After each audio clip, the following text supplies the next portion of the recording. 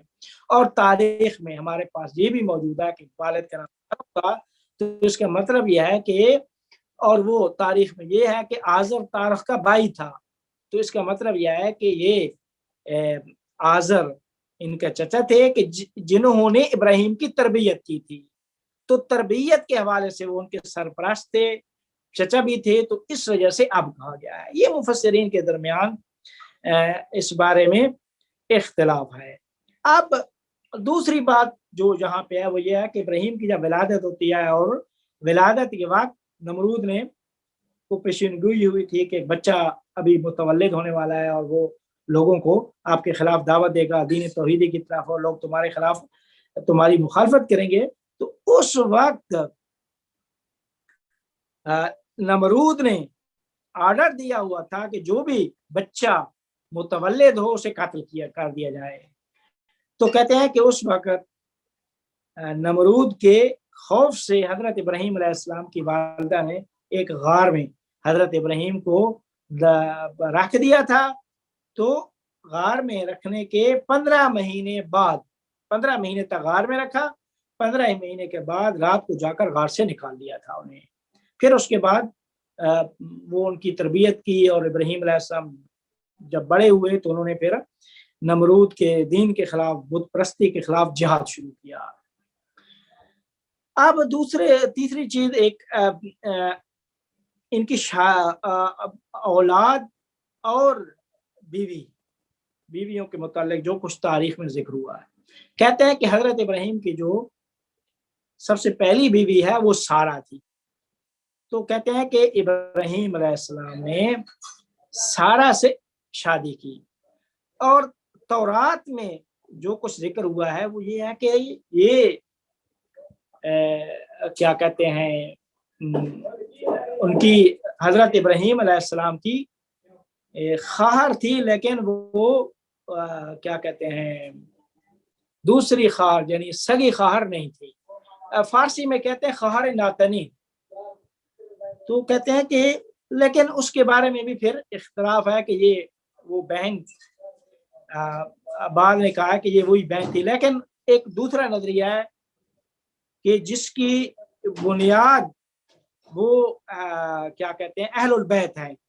تو وہاں جو کچھ ذکر ہوئی ہے وہ یہ ہے کہ اہل البیت کی روایات کے مطابق سارہ جو تھی وہ سارہ حضرت ابراہیم علیہ السلام کی خالہ کی بیٹی تھی، سارہ حضرت ابراہیم کی خالہ کی بیٹی تھی، اور حضرت لوط کی بہن تھی، حضرت لوط کی بہن اور حضرت ابراہیم کی خالہ کی بیٹی تھی۔ تو کہتے ہیں کہ ابراہیم نے اسی بین النہرین، وہ جو ہلا اور بغداد کے درمیان مانے یا جو بھی مقام اس کا مانے، کوسا مانے، برس مانے یا باب المقام مانے، تو وہاں پہ پہلی شادی حضرت ابراہیم نے سارہ سے وہیں پہ کی۔ تو کہتے ہیں کہ سارہ کے پاس بہت مال و دولت تھا، سارہ بہت پیسے والی تھی۔ تو کہتے ہیں کہ ابراہیم علیہ السلام کی شادی کے بعد تو سارا مال ان کے پاس آ گیا، تو حضرت ابراہیم نے اس شادی کے بعد ان کے مال میں پھر اور اضافہ ہوا، اتنا اضافہ ہوا کہ علاقے میں جب ان کے پاس مال آیا تو اتنا مال کسی اور کے پاس نہیں تھا، سب سے زیادہ علاقے میں مال انہی کے پاس تھا، یعنی سب سے امیر ترین آدمی حضرت ابراہیم علیہ السلام اس وقت شمار ہوتے تھے بیوی سارہ کے توسط سے۔ لیکن سارہ کی مشکل یہ تھی کہ سارہ قرآن میں بھی ہے کہ وہ عقیم تھی، سارہ صاحب اولاد نہ بن سکی، صاحب اولاد نہ ہوئی، تو اس بنیاد پر سارہ نے اپنی کنیز جو ہاجرہ تھی، جس کا نام ہاجر یا ہاجرہ، وہ حضرت ابراہیم کو بخش دی تھی، ہدیہ کر دی تھی، گفٹ دی تھی۔ تو ابراہیم علیہ السلام اس سے صاحب فرزند ہوئے، اور اس فرزند کا نام کیا رکھا؟ اسماعیل۔ تو پہلے بیٹے حضرت ابراہیم علیہ السلام کے وہ اسماعیل ہوئے۔ تو کہتے ہیں کہ ابراہیم نے سارہ سے چند سال بعد، سارہ سے شادی کرنے کے چند سال بعد کیا کہتے ہیں یعنی اس سے شادی کے بعد سارا سے بھی پھر ان کی اولاد ہو گئی. سارا سے پہلے اولاد نہیں ہوئی، ہاجرہ سے ہوئی، ہاجرہ سے حضرت اسماعیل علیہ السلام ہوئے. اس کے چند سال بعد سارا سے بھی صاحب فرزند ہوئے حضرت ابراہیم علیہ السلام. تو اس فرزند کا نام انہوں نے رکھا حضرت اسحاق. تو اسحاق کی والدہ سارا ہو گئی اور اسماعیل کی والدہ جو تھی وہ ہاجرہ. قرآن میں جو ہاجرہ کا وہ پورا واقعہ کہ وہ حضرت ابراہیم کا وہ چشمہ جاری ہونا آب زمزم، یہ یا ابراہیم صفا و مروہ کے درمیان وہ جو ہرولہ تھا وہ دوڑ لگانا، یہ بھی جو اللہ نے ہمارے اوپر مناسک حج واجب کیا ہے تو زیادہ تر حضرت ابراہیم اور ان کی اس بیوی کی کیا کہتے ہیں سنت ہے. تو کہتے ہیں کہ بعض تاریخ کی کتابوں کے مطابق جب حضرت اسحاق کی ولادت ہوتی ہے تو اس وقت حضرت ابراہیم کی عمر 100 سال سے زیادہ تھی. 100 سال سے زیادہ تھی حضرت ابراہیم کی عمر، اور سارا کی عمر 90 سال تھی. سارا کی عمر 90 سال تھی اور حضرت ابراہیم علیہ السلام 100 سال سے زیادہ ان کی عمر تھی. اور بعض نے تو یہ لکھا کہ اسماعیل سے 30 سال بعد اسحاق پیدا ہوئے، یعنی اسحاق چھوٹے تھے حضرت اسماعیل سے 30 سال. تو اس وقت حضرت ابراہیم کی عمر 120 سال تھی. بعض نے تو یہ لکھا. تو کہتے ہیں حضرت ابراہیم نے جب سارا کی وفات ہوتی ہے تو حضرت ابراہیم علیہ السلام نے سارا کی وفات کے بعد 2 اور بیویوں سے شادی کی کہ جس سے ایک سے 4 بیٹے پیدا ہوئے اور دوسری سے 7. تو ٹوٹل ان کے اولاد کی جو تعداد تھی وہ 13 بیٹے تھے. یہ حضرت کیا کہتے ہیں ابراہیم علیہ السلام کے متعلق. اب کہتے ہیں کہ قرآن میں حضرت ابراہیم علیہ السلام کے متعلق کس طرح قرآن میں اللہ نے یاد کیا. کہتے ہیں قرآن میں 69 مرتبہ اللہ تعالیٰ نے حضرت ابراہیم کو قرآن میں یاد کیا ہے، اور اسی وجہ سے حضرت ابراہیم کی زندگی کی داستان کو بیان کرنے کے لیے پوری ایک سورہ کا نام سورہ ابراہیم رکھا. تو کہتے ہیں کہ یہ پھر آگے جو داستان پیش آئی، معجزات آئے، نمرود کے ساتھ مقابلہ تھا، وہ جو کیا کہتے ہیں لوگوں کو دین توحیدی کی طرف دعوت دینا، یہ سارے کے سارے واقعات پھر بعد میں پیش آئے. تو کہتے ہیں کہ اب سورہ احقاف میں اللہ تعالیٰ نے 35ویں آیت میں حضرت ابراہیم کو اولو العزم نبی کہا ہے. تو کہتے ہیں کہ اب حضرت نوح علیہ السلام کے بعد دوسرے اولو العزم نبی حضرت ابراہیم علیہ السلام تھے. تو پھر سورہ بقرہ کی آیات کو پڑھیں تو اللہ فرماتا ہے کہ ہم نے کچھ امتحان لیے، امتحانات کے بعد ابراہیم کو پورا پایا ان امتحانات پہ، تو پھر مقام امامت پہ نصب کر دیا. علامہ طباطبائی صاحب نے اس آیت کے ضمن میں فرمایا کہ اس مقام امامت سے مراد وہ ہدایت باطنی ہے. ہدایت باطنی کہ جس مقام تک پہنچنے کا لازمہ وہ کمالات وجودیہ اور خاص معنوی کمالات اور خاص مقام ہے کہ جو انسان کو کافی ساری مجاہدات کرنے کے بعد حاصل ہوتا ہے. تو یہ وہ مقام ہے جو اللہ نے ابراہیم علیہ السلام کو عطا کیا. تو اس وجہ سے حضرت ابراہیم کا لقب خلیل اللہ بنا. تو کہتے ہیں کہ بہت ساری پھر اور بھی چیزیں ذکر ہوئی ہیں. ابراہیم کو ابو الانبیاء بھی کہا گیا ہے کہ ابراہیم علیہ السلام پیغمبروں کے باپ ہیں. تو کہتے ہیں کیسے باپ ہیں کہ ابراہیم کے بیٹے اسحاق وہ پوری بنی اسرائیل کے انبیاء کے جد ہیں. پوری بنی اسرائیل کے انبیاء کے جد ہیں، اور بنی اسرائیل میں بہت سارے بڑے بڑے پیغمبر آئے ہیں، جن میں سے ایک حضرت یعقوب علیہ السلام، حضرت یوسف علیہ السلام، حضرت داؤد، حضرت سلیمان، حضرت ایوب، یہ سارے کے سارے، اور حضرت موسیٰ آخری، یہ بنی اسرائیل کے انبیاء میں سے ہیں. تو یہ سارے کے سارے بنی اسرائیل کے انبیاء یہ حضرت اسحاق کی اولاد ہے اور اسحاق بیٹے ہیں ابراہیم کے. تو اس وجہ سے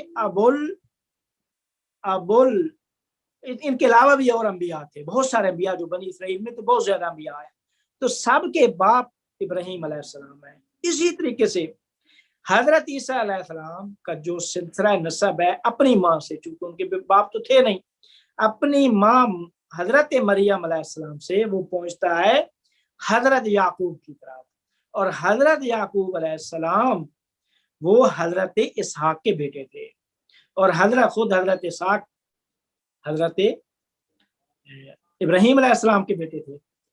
اب پورے کے پورے یہودیت کے سارے انبیاء یعنی بنی اسرائیل کے انبیاء ان کے باپ جد بھی ابراہیم، حضرت عیسائیوں کے حضرت عیسیٰ مسیح کے وہ بھی حضرت ابراہیم، اور تیسرے ہمارے پیغمبر اکرم صلی اللہ علیہ وآلہ وسلم بھی وہ بھی حضرت اسماعیل کے ذریعے سے ان کا سلسلہ نسبی ابراہیم علیہ السلام تک پہنچتا ہے کہ حضرت ہمارے پیغمبر اسماعیل کی اولاد میں سے ہیں اور حضرت اسماعیل بیٹے ہیں حضرت ابراہیم کے.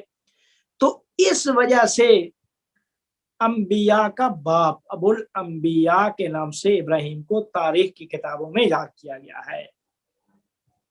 اب کہتے ہیں کہ ان قرآن کے مطابق ان کے معجزات، وہی معجزات جو ہم نے ذکر کیا ہے کہ پہلا معجزہ وہی آگ کا ٹھنڈا ہو جانا، سورہ انبیاء میں بات ذکر ہوا ہے، حضرت سورہ ابراہیم میں ذکر ہوا ہے بہت ساری جگہ پہ کہ جب نمرود نے آگ میں پھینکا تو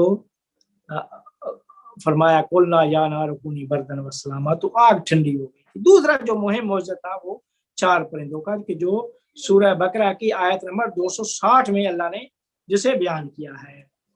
تو یہ 2 بڑے معجزے تھے حضرت ابراہیم علیہ السلام کے.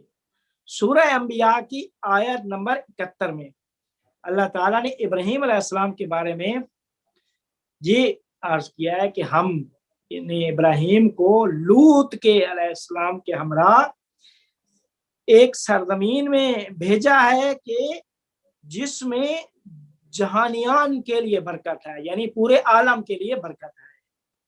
یا کیا کہتے ہیں، اور کہتے ہیں کہ تفسیر کی کتابوں میں وہ سرزمین کون سی تھی، یا تاریخ کے یا ان کی شام کو ذکر کیا گیا ہے، فلسطین کا ذکر کیا گیا ہے، بیت المقدس کا ذکر کیا گیا ہے. امام جعفر صادق علیہ السلام سے ایک روایت ہے کہ حضرت ابراہیم علیہ السلام کی ہجرت کا جو مقصد تھا وہ بیت المقدس تھا. یہ حضرت ابراہیم امام جعفر صادق نے ذکر کیا ہے. اس کے علاوہ بناء کعبہ کی بنیاد تو حضرت ابراہیم آدم رکھ گئے تھے، لیکن تجدید بنا حضرت ابراہیم علیہ السلام نے کی. ان اول بیت وضع للناس للذی ببکۃ مبارک وہدی للعالمین، قرآن میں سب سے پہلا گھر جسے اللہ نے بنایا. تو کہتے ہیں کہ سورہ بقرہ کی آیت نمبر 127 میں یہ بات ذکر ہوئی ہے کہ حضرت ابراہیم علیہ السلام نے اپنے بیٹے حضرت اسماعیل کے کمک اور ان کی مدد سے کعبہ کو تعمیر کیا، کعبہ کو تجدید بنا کی، اور لوگوں کو اللہ کے حکم سے مناسک کے حج کی طرف دعوت دی. تو کہتے ہیں کہ بعض روایتوں کے مطابق سب سے پہلے کعبہ کی بنیاد رکھنے والے، اینٹیں رکھنے والے آدم ہیں، اور دوسرے جو اس کی تجدید بنا کرنے والے ہیں وہ حضرت ابراہیم علیہ السلام ہیں. اب کچھ ان کے جو ذکر ہوئے ہیں امتحان، جن میں بہترین جو سب سے مشہور چیز ہے وہ ہے کہ حضرت اسماعیل کو خواب میں ذبح کرتے ہوئے، خواب میں یہ دیکھنا کہ اللہ نے آرڈر دیا ہے کہ آپ اسماعیل کو ذبح کر دیں. تو یہ آج قربانی کرنے کے لیے لے گئے تو پھر وہ حضرت اسماعیل ذبح نہ ہو سکے. تو کہتے ہیں کہ اللہ نے، اب یہاں پہ ایک بحث ہے کہ اللہ نے نام نہیں لیا کہ وہ کون سا بیٹا تھا جسے ذبح کرنے کے لیے حضرت ابراہیم علیہ السلام لے گئے. تو کہتے ہیں کہ اس میں بھی اختلاف ہے